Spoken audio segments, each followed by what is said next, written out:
Pelaku penganiayaan pelatih taekwondo sempat ngaku warga Depok, ternyata bohong. Bima, 39 tahun, pelatih taekwondo yang menjadi korban penganiayaan oleh Hemen, pemotor lawan arah di Jagakarsa, Jakarta Selatan, menyebut pelaku sempat mengaku sebagai warga Tanah Baru, Depok, Jawa Barat, kepada dirinya. Namun, saat polisi menelusuri alamat tersebut untuk melakukan penangkapan, pelaku tidak ditemukan. Ternyata dia bohong.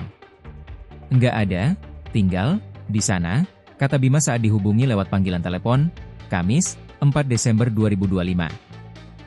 Bima mengaku hanya bisa menunggu pelaku ditangkap atau menyerahkan diri ke polisi. Ia menegaskan tidak ingin memperpanjang masalah selama pelaku kooperatif. Sementara itu, Kapolsek Jagakarsa AKP Nurmadewi mengatakan, pelaku telah kabur keluar kota. Meski begitu, Nurma memastikan pihaknya terus melakukan pengejaran terhadap pelaku.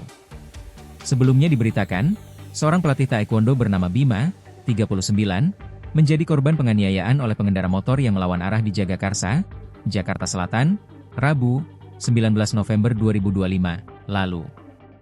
Ia dipukul berkali-kali menggunakan helm hingga mengalami luka memar di wajah dan bagian tubuh lainnya. Meski menguasai bela diri, Bima memilih tidak menyerang balik pelaku, bahkan berusaha tetap tenang dan mengutamakan keselamatan istrinya yang ikut dibonceng.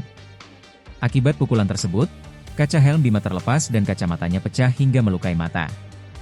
Ketika menunduk mengambil kacamata, ia kembali dipukul mengenai punggung dan dada. Download Tribun X sekarang, menghadirkan lokal menjadi Indonesia.